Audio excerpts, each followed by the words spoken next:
आप में ज्यादातर लोग यही जानते होंगे कि संसद में बजट वित्त मंत्री पेश करता है। बजट पेश करने की सारी प्रक्रिया वित्त मंत्री ही करता है। लेकिन आपको बता दें कि कई प्रधानमंत्री भी संसद में बजट पेश कर चुके हैं।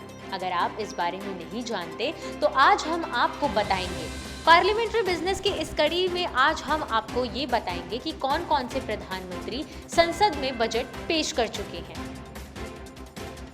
पंडित जवाहरलाल नेहरू। इस लिस्ट में सबसे पहला नाम देश के पहले प्रधानमंत्री पंडित जवाहरलाल नेहरू का है, जिन्होंने वित्त वर्ष 1958 से 59 तक का बजट पेश किया था। इस समय उनके पास वित्त मंत्री का पोर्टफोलियो था। इस बजट में नेहरू ने डायरेक्ट टैक्स के तहत पहली गिफ्ट पर टैक्स का प्रावधान पेश किया। इसे गिफ्ट टैक्स कहा गया। 10,000 रुपए से अधिक की संपत्ति के ट्रांसफर पर गिफ्ट टैक्स का प्रावधान किया गया।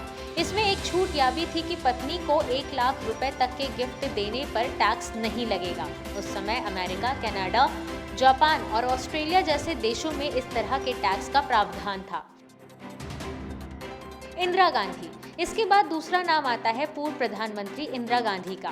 मोरारजी देसाई के इस्तीफे के बाद तत्कालीन प्रधानमंत्री इंदिरा गांधी ने वित्त मंत्री का पोर्टफोलियो संभाला और वित्त वर्ष 1970 से 71 का बजट पेश किया। इस बजट में इंदिरा गांधी ने इनडायरेक्ट टैक्स में एक बड़ा फैसला किया, जिसके तहत सिगरेट पर ड्यूटी 3% से बढ़ाकर सीधे 22% कर दी गई। 28 फरवरी 1970 को बजट पेश करते हुए इंदिरा गांधी ने भाषण में कहा था कि इससे सरकार को 13.50 करोड़ रुपए की अतिरिक्त आमदनी होगी। इसके अलावा डायरेक्ट टैक्स में उन्होंने गिफ्ट टैक्स के लिए संपत्ति की वैल्यू की अधिकतम लिमिट 10,000 से घटाकर 5,000 रुपए कर दी। यानी 5,000 रुपए से अधिक संपत्ति गिफ्ट करने पर उस टैक्स के दायरे में लाया गया। राजीव गांधी। इस लिस्ट में तीसरा नाम भी गांधी नेहरू परिवार के सदस्य का ही है। तत्कालीन वित्त मंत्री वीपी सिंह के सरकार से बाहर होने के बाद राजीव गांधी ने वित्त मंत्री का पोर्टफोलियो संभाला और 1987 से 88 का बजट पेश किया था। राजीव ने इस बजट में पहली बार कॉर्पोरेट टैक्स का प्रस्ताव पेश किया।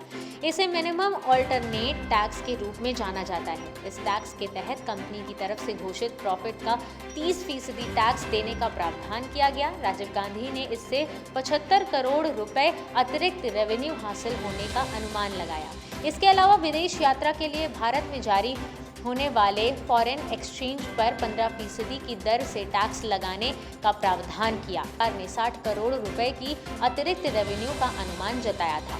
Bureau report, parliamentary business.